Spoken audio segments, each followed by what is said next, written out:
ನಮಸ್ತೆ ಎಲ್ಲರಿಗೂ. ಎಲ್ಲ ಹೆಂಗದಿರಿ? ಎಲ್ಲ ಆರಾಮದಿರಿ ಅಂತ ಅಂದ್ಕೊಂಡಿದ್ದೀನಿ. ಸೋಯಾ ಪೆಪ್ಪರ್ ರೈಸ್ನ ಮಾಡ್ತಾಯಿದ್ದೀನಿ ಇವತ್ತು. ಒಂದೇ ಥರ ಚಿತ್ರಾನ್ನ ತಿಂದು ಬೇಸರಾಗಿತ್ತು ಅಂದರೆ ಈ ಥರ ಟ್ರೈ ಮಾಡಿರಿ.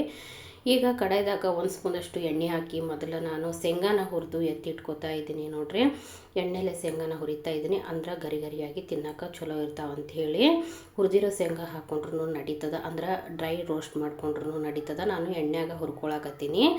ಈಗ ನಾನು ಇವು ಹುರಿದವು ಎತ್ತಿಟ್ಕೊಂಡ್ಬಿಡ್ತೀನಿ. ನೋಡ್ರಿ, ಈಗ ಮುಂದೆ ಏನು ಮಾಡ್ತೀನಿ ಅಂದ್ರೆ ಮತ್ತು ಅದೇ ಎಣ್ಣೆ ಒಳಗೆ ನಾನು ಒಂದು ಸ್ವಲ್ಪ ಸಾಸಿವೆನ ಹಾಕ್ತೀನಿ, ಒಗ್ಗರಣೆ ಹಾಕ್ತಾ ಇದ್ದೀನಿ ರೀ. ಮಕ್ಕಳೆಲ್ಲ ಸ್ಕೂಲ್ಗೆ ಹೋಗ್ತಿರ್ತಾರೆ, ಮುಂಜಾನೆ ಎದ್ದು ಎಲ್ಲ ಕೆಲ್ಸಕ್ಕೆ ಹೋಗೋ ಹೆಣ್ಮಕ್ಳಿಗೆ ಜಲ್ದಿ ಆಗೋಂಥ ರೆಸಿಪಿ ಅದ ಇದು. ಆಮೇಲಿಂದ ಸ್ವಲ್ಪ ನಾನು ಖಾರ ಎಷ್ಟು ಬೇಕೋ ಅಷ್ಟು ನಾನು ಹಸಿಮೆಣ್ಸಿನ್ಕಾಯಿನ ಮೊದಲೇ ಕಟ್ ಮಾಡಿ ಇಟ್ಟಿದ್ದೆ. ನೋಡ್ರಿ, ಹಸಿಮೆಣ್ಸಿನ್ಕಾಯಿನ ಸೇರಿಸ್ಕೊಂಡಿದ್ದೀನಿ. ಆಮೇಲೆ ಒಂದು ಕಡ್ಡಿ ಅಷ್ಟು ನಾನು ಕರಿಬೇವು ಕೂಡ, ಹಸಿ ಕರಿಬೇವನ್ನ ಸೇರಿಸ್ಕೊಂಡಿದ್ದೀನಿ. ನೋಡ್ರಿ, ಅನ್ನನ ನಾವು ಮೊದಲೇ ಮಾಡಿ ಇಟ್ಕೋಬೇಕಾಗುತ್ತಾ. ನಾನು ಅನ್ನನ ಮೊದಲೇ ಮಾಡಿ ಇಟ್ಬಿಟ್ಟಿದ್ದೆ ರೀ. ಈಗ ಮುಂದೆ ಏನು ಮಾಡ್ತೀನಿ ಅಂದರೆ ಸ್ವಲ್ಪ ಉದ್ದುದಕ್ಕಾಗಿ ನಾನು ಒಂದು ಈರುಳ್ಳಿನ ಹೆಚ್ಚಿಟ್ಟಿದ್ದೆ. ಈರುಳ್ಳಿನ ಎಣ್ಣೆ ಒಳಗೆ ಹಾಕಿ ಸ್ವಲ್ಪ ಹೊತ್ತು ಮೆತ್ತಗಾಗೋದನ್ನು ಫ್ರೈ ಮಾಡ್ತೀನಿ. ನೋಡಿರಿ, ಶುಂಠಿ ಬೆಳ್ಳುಳ್ಳಿ ಬೇಕಾದ್ರೂ ಸೇರಿಸ್ಕೋಬೋದು. ಪೇಸ್ಟ್ ಇತ್ತು ಅಂದ್ರೆ ನಮ್ಮ ಕಡೆ ಎಲ್ಲ ಬಿಸಿಲು ಜಾಸ್ತಿ ಇರ್ತೈತಿ, ಹಾಗಾಗಿ ನಾವು ಹಸಿ ಶುಂಠಿನ ಜಾಸ್ತಿ ಬಳಸಲ್ಲ, ಅದಕ್ಕಾಗಿ ನಾನು ಸ್ಕಿಪ್ ಮಾಡಿದ್ದೀನಿ. ಆಮೇಲೆ ಒಂದು ದಪ್ಪ ಮೆಣಸಿನ್ಕಾಯಿನ ತೊಗೊಂಡಿದ್ದೆ, ಈ ಥರ ಕಟ್ ಮಾಡಿ ಮೊದಲೇ ರೆಡಿ ಮಾಡಿ ಇಟ್ಕೊಂಡಿದ್ದೆ. ಅದನ್ನು ನಾನು ಇವಾಗ ಎಣ್ಣೆಗೆ ಹಾಕ್ತಾಯಿದ್ದೀನಿ. ನೋಡಿರಿ, ಹಾಕಿ ಸ್ವಲ್ಪ ಹೊತ್ತು ಈರುಳ್ಳಿ ಜೊತೆಗೆ ಅದನ್ನು ಕೂಡ ನಾನು ಫ್ರೈ ಮಾಡ್ತಾಯಿದ್ದೀನಿ. ಡೊಣ್ ಮೆಣಸಿನ್ಕಾಯಿ ಸ್ವಲ್ಪ ಎಣ್ಣೆ ಫ್ರೈ ಆಗಲಿ ಸ್ವಲ್ಪ ಹೊತ್ತು. ಯಾಕಪ್ಪ ಅಂತಂದ್ರೆ ಅವು ಮೆತ್ತಗಾಗಲಿಲ್ಲ ಅಂದ್ರೆ ತಿನ್ನೋಕೆ ಒಂಥರ ಹಸಿ ಇದನ್ನು ಬಂದಂಗೆ ಆಗುತ್ತೆ. ಅದಕ್ಕೋಸ್ಕರಾಗಿ ಸ್ವಲ್ಪ ಹೊತ್ತು ಬಿಡೋಣ ಅಂತ ಹೇಳಿಬಿಟ್ಟಿದ್ದೆ. ನೋಡಿರಿ, ಈಗೆಲ್ಲ ಮೆತ್ತಗಾಗಿದ್ದು. ಈಗ ಮತ್ತೇನು ಮಾಡ್ತೀನಿ ಅಂದ್ರೆ ಸೋಯಾನ ನೆನೆ ಹಾಕಿದ್ದೆ ನಾನು, ಒಂದು 10 ನಿಮಿಷ ನೆನೆ ಹಾಕಿ ನಾನು ಕಟ್ ಮಾಡಿ ಇಟ್ಟಿದ್ದೆ. ನೋಡಿರಿ, ಅದನ್ನೆಲ್ಲ ತಂದು ಇದಕ್ಕೆ ಸೇರಿಸ್ಕೋತಾ ಇದ್ದೀನಿ ಈಗ ನಾನು. ಆಮೇಲೆ ನಾವು ಹಿಂಡಿ ತೊಗೋಬೇಕಾಗುತ್ತೆ, ನೀರೆಲ್ಲೋ ಸ್ವಲ್ಪನೂ ಉಳಿಬಾರ್ದು. ಅವು ಹಿಂಡಿ ತೊಗೋಬೇಕು, ಆದರೂ ಎಲ್ಲೋ ಸ್ವಲ್ಪ ನೆಂದಿರ್ತಾವೆ, ನೀರು ಉಳಿದಿರ್ತಾವಲ್ಲ, ಅವೆಲ್ಲ ನೀರೆಲ್ಲ ಆವಿ ಆಗೋ ಥರ ಆಗಬೇಕು ಅಂದ್ರೆ ನಾವು ಸ್ವಲ್ಪ ಹೊತ್ತು ನಾವು ಹುರಿದೋರ ಥರ ಮಾಡಬೇಕಾಗುತ್ತೆ. ಹಂಗೆ ಅದಕ್ಕೆ ನಾನು ಕೈ ಆಡಿಸ್ತಾ ಇದ್ದೆ. ನೋಡಿರಿ, ಈ ಥರ ಎಲ್ಲ ಉಳ್ಳಾಗಡ್ಡಿ ಜೊತೆನೂ ಮಿಕ್ಸ್ ಆದಂಗೆ ಆಗುತ್ತೆ. ಅದು ಸ್ವಲ್ಪ ನಾವು ಹಾಗೇನೆ ಕೈ ಆಡಿಸ್ಕೊತ ಸ್ವಲ್ಪ ಬಿಟ್ಟಿದ್ದೆ ನಾನು, ನೀರು ಕೂಡ ಹೋಗಲಿ ಅಂತ.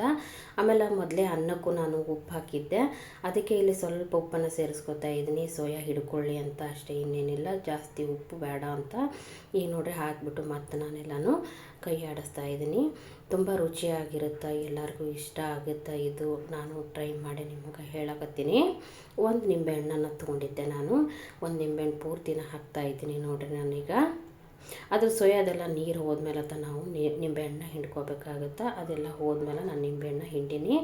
ಈ ಥರ ರೆಡಿ ಆಯಿತು. ನೋಡಿರಿ, ಈಗ ನಾನು ಏನು ಮಾಡ್ತೀನಿ, ಪೆಪ್ಪರ್ ಪೌಡ್ರನ್ನು ತೊಗೊಂಡಿದ್ದೀನಿ ರೀ. 1-2 ಸ್ಪೂನಷ್ಟು ಪೆಪ್ಪರ್ ಪೌಡ್ರನ್ನು ಹಾಕೋತೀನಿ. ನಾವು ಅನ್ನ ಎಷ್ಟು ತೊಗೊಂಡಿರ್ತೀವಿ ಅದನ್ನು ನೋಡಿಕೊಂಡು ಪೆಪ್ಪರ್ ಪೌಡ್ರನ್ನ ನಾವು ಹಾಕೋಬೇಕಾಗುತ್ತೆ. ಈಗ ನೋಡಿ, ಹಾಕಿ ನಾನು ಎಲ್ಲನೂ ಮಿಕ್ಸ್ ಮಾಡ್ಕೊಳಕತ್ತೀನಿ. ನಿಂಬೆಹಣ್ಣು ಹಾಕಿದ್ರೂ ಸೋಯಾ ಎಲ್ಲಿನೂ ಇದನ್ನಾಗಿಲ್ಲ ನೋಡಿರಿ, ಅಂದ್ರೆ ನೀರು ಥರ ಆಗಿಲ್ಲ ಅದು.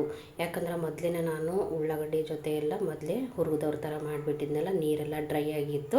ಹಾಗಾದ್ರೇ ಅನ್ನದ ಜೋಡಿ ತಿನ್ನಕ್ಕೆ ನಮಗೆ ಚಲೋ ಆಗುತ್ತೆ. ಸ್ವಲ್ಪ ನಾನು ಪುದೀನ ಸೊಪ್ಪನ್ನು ತೊಗೊಂಡಿದ್ದೆ ನಾನು, ಅದನ್ನು ಕೂಡ ಹಾಕ್ತಾಯಿದ್ದೀನಿ. ನೋಡಿರಿ, ಈಗ ಆಮೇಲೆ ಶೇಂಗಾನ ಹುರಿದು ಎತ್ತಿಟ್ಕೊಂಡಿದ್ದೀವಲ್ಲ, ಅದನ್ನು ಶೇಂಗಾನು ತಂದು ಈಗ ನಾನು ಮಿಕ್ಸ್ ಮಾಡ್ಕೊತಾ ಇದ್ದೀನಿ. ಮಾಡೋದು ತುಂಬ ಸಿಂಪಲ್ ಅದ, ರುಚಿ ಮಾತ್ರ ಭಾಳ ಮಸ್ತಾಗಿ ಬರುತ್ತೆ. ಒಂದು ಸರಿ ನೀವು ಕೂಡ ಟ್ರೈ ಮಾಡಿರಿ. ಪ್ರತಿಯೊಬ್ಬರಿಗೂ ಒಂದ್ರಿಗೂ ಮುಂಜಾನೆ ಎದ್ದ ತಕ್ಷಣ ಅದೇ ಚಿಂತೆ, ಮಕ್ಕಳ ಡಬ್ಬಿಗೆ ಏನು ಹಾಕಬೇಕು, ಏನು ಮಾಡಬೇಕು ದಿನ ಅಂತಿರ್ತಿರಲ್ಲ, ಆಗ ಇದನ್ನು ಒಂದು ಸರಿ ಟ್ರೈ ಮಾಡಿರಿ. ಇದನ್ನು ಮಾಡಿ ನಾವು ಇದು ಗೊಜ್ಜು ಥರ ಎತ್ತಿಟ್ಕೊತಿರಲ್ಲ, ಹಾಗೆ ಇದನ್ನು ನಾವು ಮಾಡಿ ಎತ್ತಿಟ್ಕೊಂಡ್ರೆ ಯಾವಾಗ ಬೇಕಾದರೂ ನಾವು ಅನ್ನಕ್ಕೆ ಮಿಕ್ಸ್ ಮಾಡಿಕೊಂಡು ತಿಂತಾ ಇರ್ಬೋದು. ನೋಡ್ರಿ, ಆಮೇಲೆ ಚಪಾತಿಗೂ ಚಲೋ ಹಾಕೋದು, ಇದು ಒಂಥರ ಪಲ್ಯದ ಥರ ಇರುತ್ತೆ. ಆಮೇಲೆ ಈಗ ನಾನು ಒಂದು ಬಟ್ಲದಷ್ಟು ಅನ್ನನ ತೊಗೊಂಡಿದ್ದೆ, ಅನ್ನನ ಹಾಕಿ ಈಗ ನಾನು ಎಲ್ಲ ಮಿಕ್ಸ್ ಮಾಡ್ಕೊಂಡು ಬಿಡ್ತೀನಿ.